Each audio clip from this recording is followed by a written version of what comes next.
Diz assim a palavra do Senhor em Atos 2:1.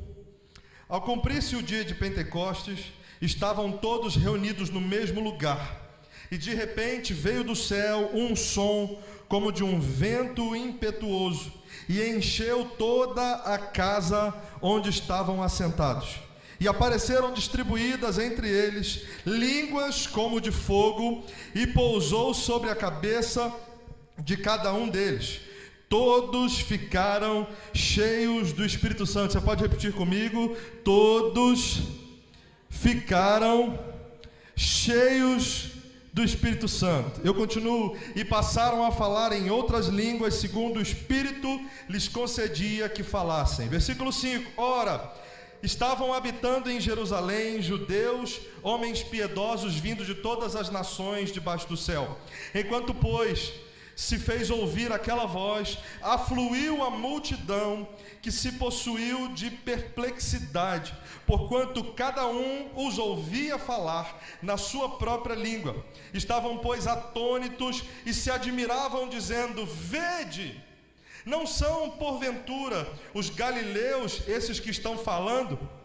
E como os ouvimos falar, cada um em nossa própria língua materna?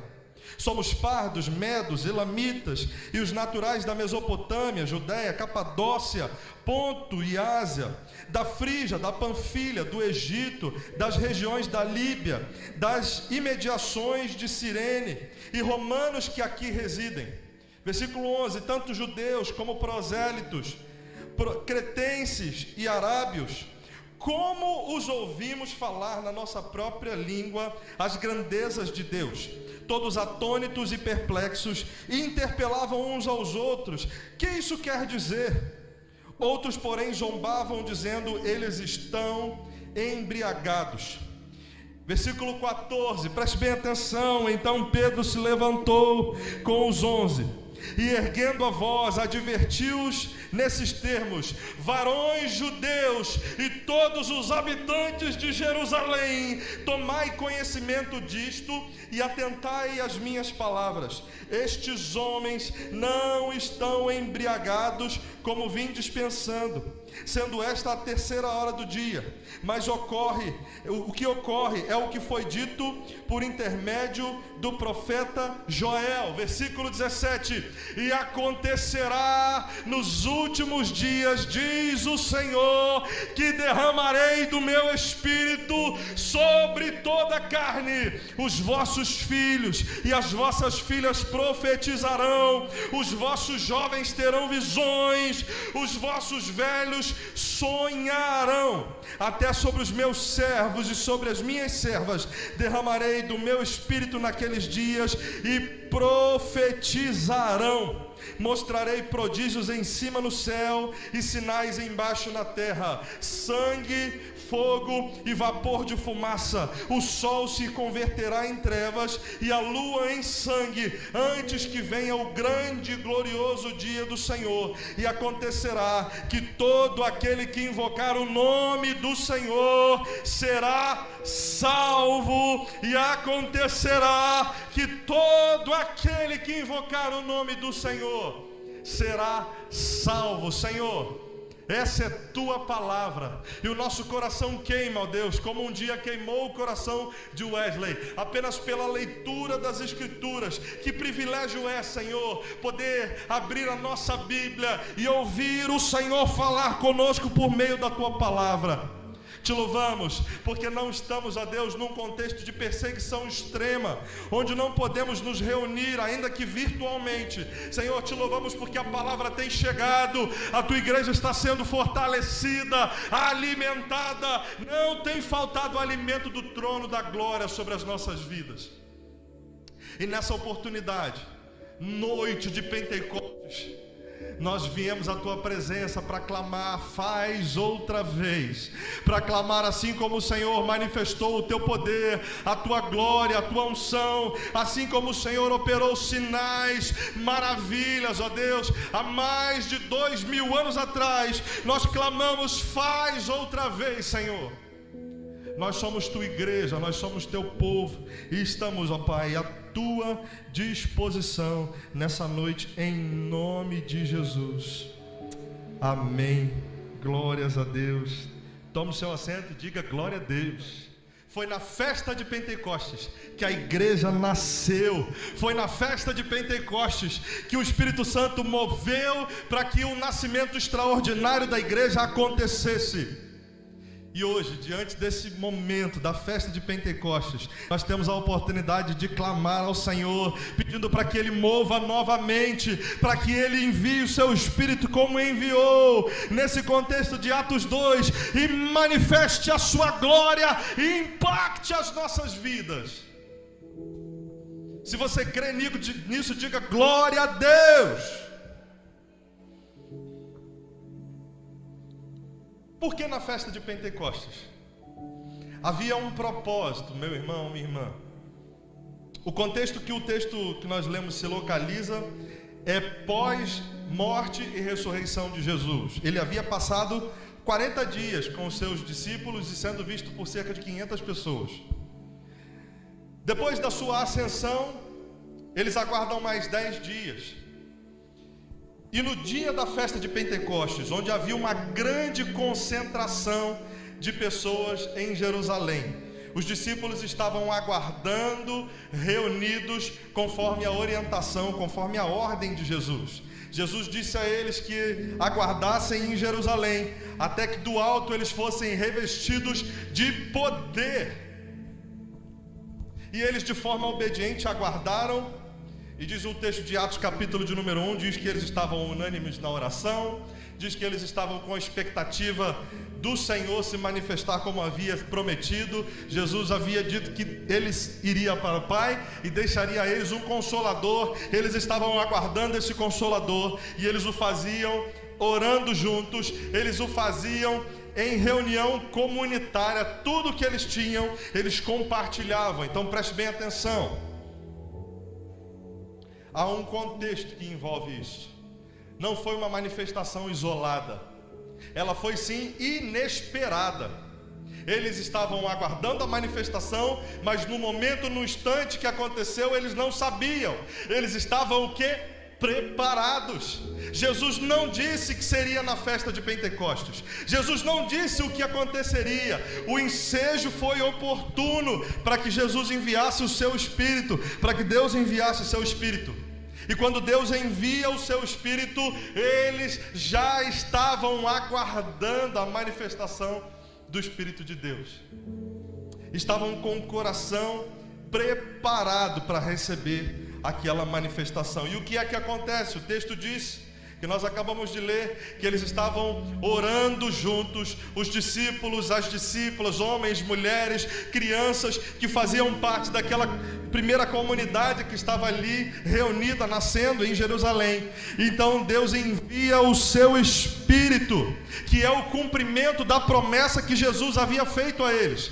Eu vou para o Pai, mas deixarei o Consolador a vocês. Eu estou indo concluir a minha missão, mas estou deixando aquele que vai auxiliar a vocês a dar continuidade ao ministério que eu iniciei. Então, meu irmão, minha irmã, a descida do Espírito Santo não foi apenas para eles ficarem alegres, motivados. A descida do Espírito Santo não foi apenas para eles sentirem um fogo, um arrepio, uma experiência diferente. A descida do Espírito Santo é o próprio Jesus agora morando dentro deles e os dando a condição de dar a continuidade à sua missão.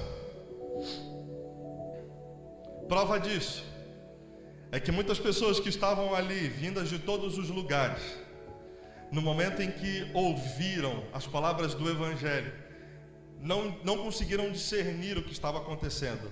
Cada um de nós vem de uma região e nós ouvimos falar na nossa própria língua materna. Esses homens devem estar embriagados. Havia uma manifestação sobrenatural. Eles foram tomados pelo Espírito Santo, meu irmão, minha irmã. Nós, como cristãos e como metodistas, cremos em toda a manifestação dos dons espirituais. Eles foram tomados pelo Espírito Santo. E as pessoas que estavam ao redor diziam: eles estão embriagados, eles estão bêbados. Então é o momento em que Pedro toma a palavra e diz: Povo de todos os lugares que está nos ouvindo, esses homens não estão embriagados, mas o que está acontecendo com eles é o cumprimento da palavra do Senhor através do profeta Joel. São os últimos dias e Deus está enviando o seu Espírito. Quer saber o que mais? Nós continuamos vivendo os últimos dias. Pastor, mas Jesus não voltou ainda, que conversa é essa? Significa que a contagem é regressiva e ela está se aproximando cada vez mais. E glória a Deus por isso. Deixa eu tomar um glória a Deus aí e se expressa. Deus é o melhor, glória a Deus, em nome de Jesus.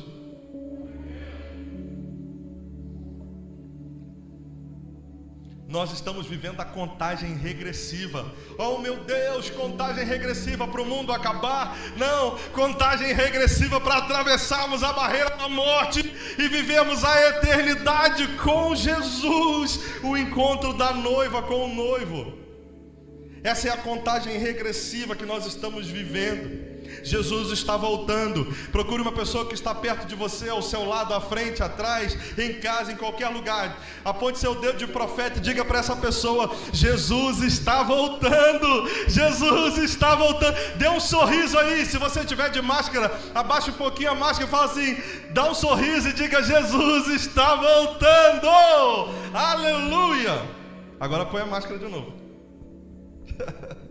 Se cuide, em nome de Jesus. Glória a Deus. E a importância disso? Por que essa experiência aconteceu? Qual é a importância de tudo isso? A real importância, meu irmão, minha irmã, é que a presença de Jesus, a descida do Espírito Santo, nos dá a condição de dar sequência ao ministério de Jesus. Deu a condição àqueles discípulos. Aqueles homens e mulheres precisavam ser cheios do Espírito Santo. Eles tinham conhecimento da experiência com Jesus, caminhando dia a dia. Eles conheciam a lei, eles conheciam a palavra, mas lhes faltava a principal munição para vencer toda e qualquer resistência do inferno e fazer com que o Evangelho avançasse cerca de mais de 2000 anos. A presença do Espírito Santo. É a unção de Deus por intermédio da presença do Espírito Santo que fez com que a igreja vencesse a perseguição. É a unção de Deus através da presença do Espírito Santo que fez com que a igreja alcançasse muitos perdidos e esses alcançados se levantassem com autoridade. É a presença do Espírito Santo que nos dá a condição verdadeira de viver transformação de vida. A presença do Espírito Santo nos traz benefícios. E isso que eles viveram foi um verdadeiro batismo. O batismo com o Espírito Santo nos traz benefícios. 3 coisas acontecem nesse texto e a partir dele. Primeira coisa que acontece, a Bíblia diz que a obra do Espírito Santo é convencer o homem do pecado, do juízo e da justiça de Deus. Então significa salvação, conversão. A primeira evidência e o primeiro benefício da manifestação presente do Espírito de Deus é salvação. Então você quer saber se o Espírito Santo está na sua casa, se você quer saber se o Espírito Santo está na sua célula, você quer saber se o Espírito Santo está na sua igreja, você quer saber se o Espírito Santo tem andado com você, perceba se há salvação. Se a tua igreja, se a tua casa, se a tua célula, se o teu trabalho é ambiente de salvação, então tenha convicção, o Espírito Santo de Deus está lá, porque aonde o Espírito Santo está, acontece salvação. Diga glória a Deus. Aonde o Espírito Santo está, acontece salvação. O segundo benefício, que também é a segunda evidência da presença do Espírito Santo, é a manifestação dos dons espirituais. O texto que a gente leu fala a respeito do dom de línguas e fala a respeito do dom de profecia por intermédio da palavra que é liberada com Pedro liberando uma palavra. Nós vemos a manifestação do falar em línguas, da interpretação e da profecia. Essa é uma evidência e um benefício você quer receber dons espirituais para cumprir a missão de Deus, você precisa da manifestação do Espírito Santo na sua vida, presente, todos os dias. Você precisa de batismo permanente do Espírito Santo. Pastor, mas há algumas divergências, há alguns questionamentos a respeito de dons espirituais? Não, há interpretações, mas a Bíblia é a palavra do Senhor. E o apóstolo Paulo é um apóstolo que cumpre o seu ofício de fato apostólico de estabelecer doutrina para a igreja. O apóstolo Paulo diz que os dons do Espírito Santo, eles são para a edificação do corpo de Cristo. Então, se você tem uma mente meio viajante, da época dos desenhos, os dons espirituais não são o seu ki, não são o seu poder especial para fazer um negócio acontecer.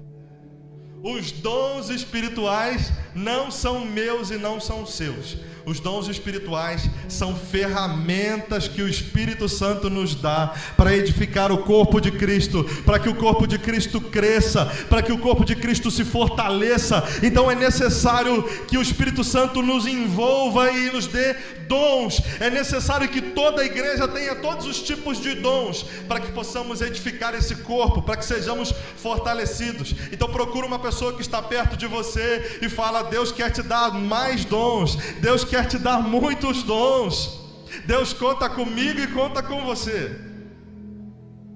E a terceira é a evidência da presença, da manifestação do Espírito Santo.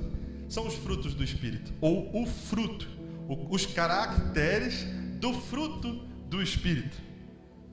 Gálatas capítulo de número 5, no versículo 22, fala uma série de características do fruto do Espírito: bondade, paciência, transformação de vida, eu estou traduzindo, trato social.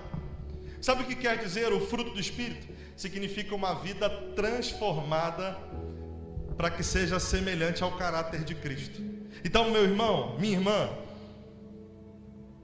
a manifestação da presença de Deus precisa vir acompanhada de salvação, que é a obra do Espírito Santo. A manifestação do Espírito Santo de Deus precisa vir acompanhada de dons, mas ela também precisa vir acompanhada do fruto do Espírito. Se tem muita manifestação do poder de Deus, se tem muita manifestação de dons espirituais, também precisa haver muita manifestação do fruto do Espírito. Uma coisa não pode andar sem a outra. Não pode uma pessoa ser habilitada em línguas estranhas, mas um mau caráter mentiroso. Não pode uma pessoa ser capaz de liberar em Deus profecias, mas da sua boca proferir palavrões. No seu dia a dia, aquilo que pensa, aquilo que faz, só gera e alimenta carnalidade e pecado. Manifestação do Espírito Santo de Deus é acompanhada de salvação, é acompanhada de dons espirituais e é acompanhada do fruto do Espírito. É transformação geral e permanente.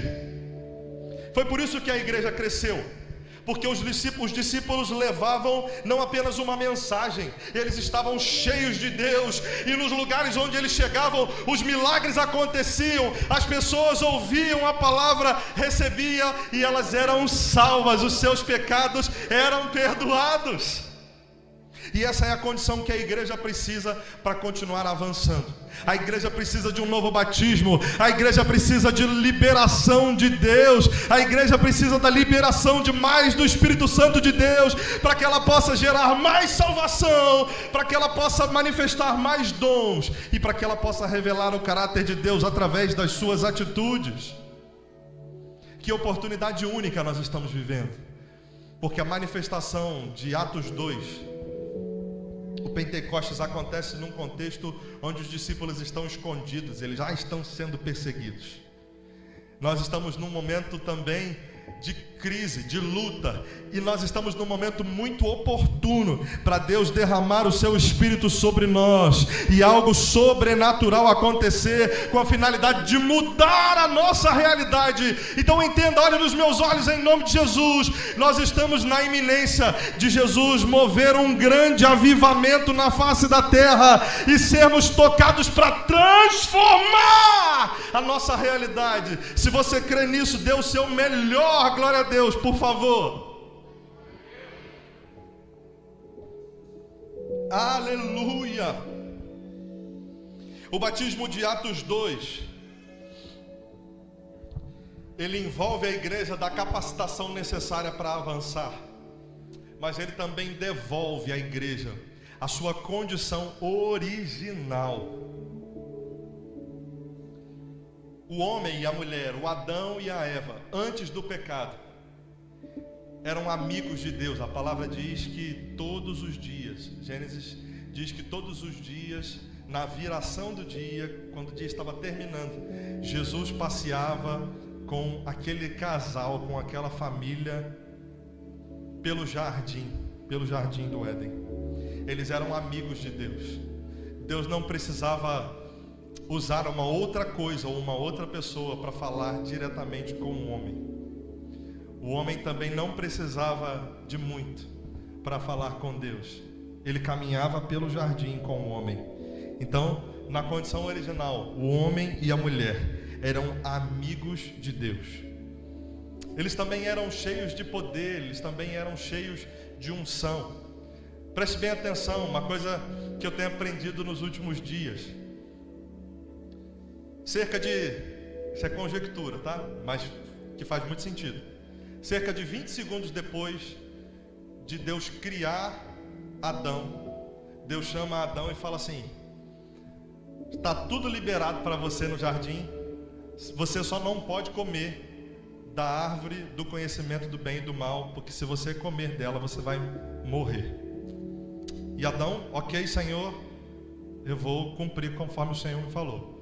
Agora olha para mim e me responde: como é que Adão, que não nasceu do ventre de mãe nenhuma, que não foi educado por ninguém, criado por ninguém, 20 segundos depois de ter sido criado pelo Senhor, como é que ele sabe o que é comer? Como é que Adão sabe o que é morrer?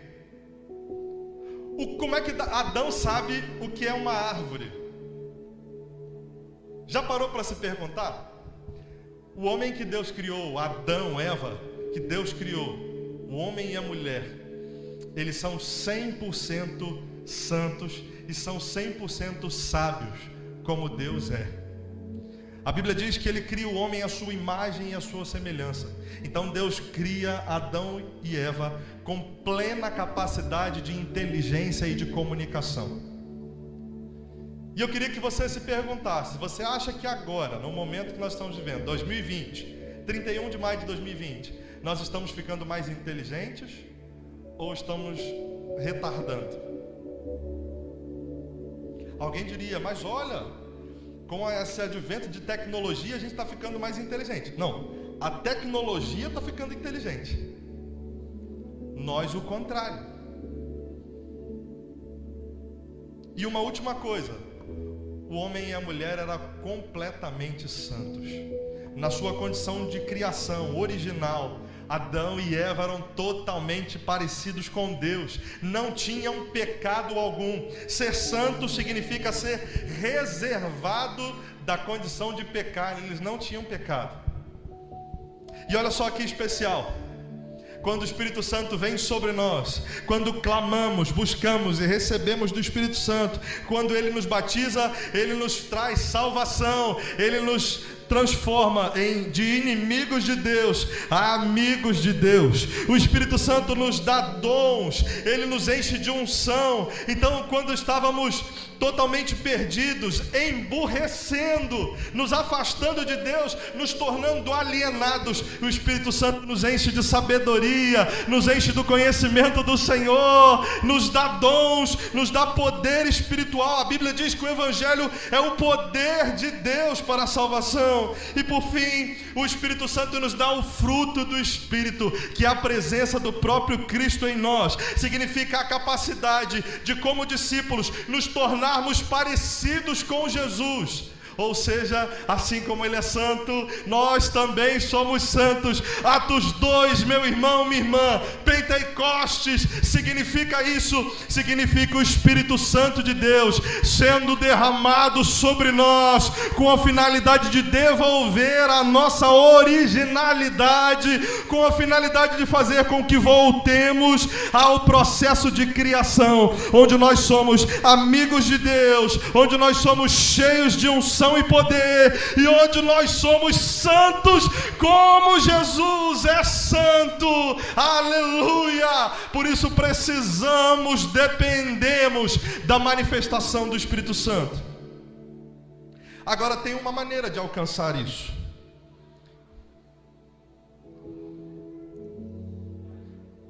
E aqui eu quero finalizar. Não foi a qualquer custo. Nós costumamos dizer que Jesus é um cavaleiro. O diabo é o contrário, ele invade. Ele é igual cobra, igual minhoca, se aproveitando de brechas. Apocalipse capítulo 3 diz que Jesus bate a porta. Ele é um cavaleiro. Ele só entra se convidado. O Espírito Santo só participa se convidado. E o texto de Atos, no capítulo 2 que nós lemos, diz que eles estavam reunidos com o propósito de clamar, buscando ao Senhor, obedecendo ao que Deus havia, por intermédio de Jesus, falado a eles: fiquem em Jerusalém. Atos capítulo 1, no versículo 8, diz: fiquem em Jerusalém, até que do alto vocês sejam revestidos de poder. Eles estavam buscando, eles estavam adorando, eles estavam reunidos, sim, escondidos da perseguição, mas não estavam perdendo tempo com medo, não estavam perdendo tempo com ressentimentos, não estavam perdendo tempo com ameaças, com preocupações. Eles estavam orando, eles estavam clamando, eles estavam buscando. Então a primeira característica, meu irmão, minha irmã, para receber esse batismo, para receber essa presença, para receber essa unção que traz a obra do Espírito, os dons do Espírito e o fruto do Espírito, é buscar. Buscar. Era isso que aqueles homens e mulheres estavam fazendo. O batismo com o Espírito Santo, o revestimento, o renovo do Espírito Santo, é fruto da busca, é uma resposta do Senhor àqueles que estão buscando. E a segunda coisa, não acontece sozinho. Só aconteceu porque Deus é fiel à sua palavra. Jesus ensinou os seus discípulos dizendo: onde estiverem 2 ou 3 reunidos em meu nome, ali eu estarei. Eles estavam reunidos em família, eles estavam reunidos como irmãos, como discípulos, eles estavam em perfeita comunhão. Atos nos ensina que eles, tudo que tinham, repartiam uns com os outros. Aqueles que tinham posses, aqueles que tinham bens, vendiam tudo que tinham, colocavam sob a administração dos apóstolos e compartilhavam tudo o que eles tinham. E cada família, cada pessoa recebia conforme a sua necessidade. Não havia ganância, não havia o desejo de ser maior uns que os outros, não havia o desejo de se tornar mais importante, não havia o desejo de subjugar alguém. Todos eram irmãos, todos estavam unidos, reunidos e unidos no mesmo propósito. Todos estavam buscando, mas estavam unidos. O que quer dizer, meu irmão, minha irmã, receber do Espírito Santo, receber poder de Deus, viver salvação, gerar o fruto do Espírito, é fruto da busca em comunhão. Portanto, distante de Deus, distante da igreja, não é, olhe bem, não é possível desfrutar da experiência permanente de conversão, santidade e autoridade de Deus. Deixa eu me referir àqueles que acreditam no movimento dos sem igreja, dos desigrejados. Se a igreja, ou melhor, se pessoas te machucaram, isso não tem nada a ver com Jesus, isso não tem nada a ver com a sua verdadeira igreja. Eu e você precisamos de comunhão, eu e você precisamos buscar, mas precisamos de muita comunhão. Por um motivo muito simples: no céu nós vamos desfrutar de comunhão com Jesus e uns com os outros. Se nós não conseguirmos viver como igreja no céu, como viveremos eternamente com o Pai e os nossos irmãos? Como conseguiremos viver na terra, como viveremos no céu? Meu irmão, minha irmã, se você está afastado dos caminhos do Senhor, essa é a noite de você voltar. Se você estava desalinhado com a sua igreja, essa é a noite de você se permitir ser resgatado. Se você entende que não estava buscando como deveria e estava associando comunhão com festa, com farra, se você está se sentindo totalmente afastado, isolado, porque não consegue permanecer nos cultos presenciais, não consegue frequentar, eu quero dizer a você, em nome de Jesus, a busca e comunhão são muito além das circunstâncias que nós estamos vivendo.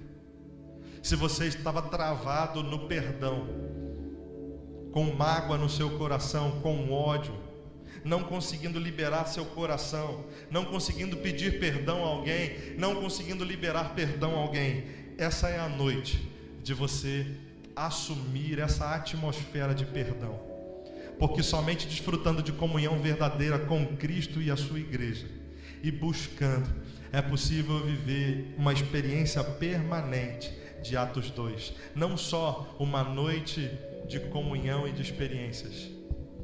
Diz um pregador que quem vive uma noite de intimidade é uma prostituta. Prostituta vive noite de intimidade. A igreja vive uma vida inteira de intimidade com o Senhor. A experiência de Atos 2 está disponível para mim e para você. Esse Espírito que trouxe salvação, transformação a aqueles homens e mulheres e atravessou a história, está disponível para mim, está disponível para você nesse tempo. Então, em nome de Jesus, agarre essa chance, agarre essa oportunidade. Onde você estiver, se coloque de pé no seu lugar. Nós vamos orar nessa noite em nome de Jesus. É hora de dizer: Senhor, eu quero mais do Teu Santo Espírito. Eu quero viver, ó Deus, uma experiência permanente. Não quero apenas uma noite, um dia na minha história onde eu vivi experiências contigo. Eu quero uma experiência permanente. Eu quero uma conversão diária na minha vida, onde eu produzo o fruto do Espírito, onde eu me torno cada vez mais parecido contigo. Talvez você precise dizer: Senhor, eu já tenho vivido uma vida contigo, mas eu quero desfrutar do meu chamado, eu quero me lançar, e eu preciso de dons, eu preciso que o Senhor me dê dons, em nome de Jesus. Destrava, Senhor, a minha língua, abre os meus lábios, abre os meus olhos, abre os meus ouvidos espirituais, me levanta as minhas mãos, em nome de Jesus, em nome de Jesus. Diga a Ele aquilo que você precisa nessa noite. Nós podemos bater na porta e ela será aberta para nós. É a oportunidade de nos reconectarmos ao trono da glória. É a oportunidade de nos reconectarmos ao Senhor. Então, em nome de Jesus, clame a Ele onde quer que você esteja.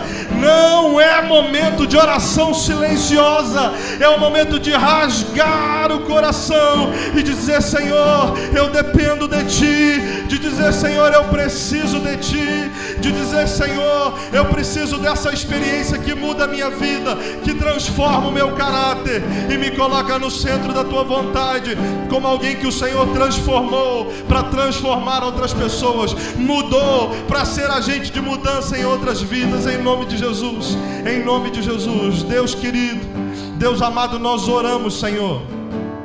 Oramos por uma igreja totalmente rendida aos teus pés. Oramos por uma igreja totalmente rendida à tua presença, Senhor. Oramos por uma igreja disponível, Senhor, uma igreja que resgata a experiência, Deus, de Pentecostes, a experiência de Atos 2, não apenas, Senhor, para viver uma noite de intimidade, mas uma experiência que marque de uma vez por todas as nossas vidas. Pai, não queremos apenas uma noite de intimidade, Senhor, para que o nosso culto tenha vida. Queremos uma vida inteira de culto ao Senhor, uma vida de adoração, uma vida de rendição, uma vida de confissão dos nossos pecados, uma vida de reconhecimento da tua presença, da tua majestade, da tua glória. Enquanto te adoramos, enquanto nos rendemos, enquanto clamamos, que o Senhor derrame dons, que o Senhor derrame teu Espírito, sopra novamente, faz de novo, faz arder o nosso coração, Senhor, em nome de Jesus. Mendebiende, chobiade, que a manda chabiande, como a lavada sarian, de cama da seriabia, chomiande, que a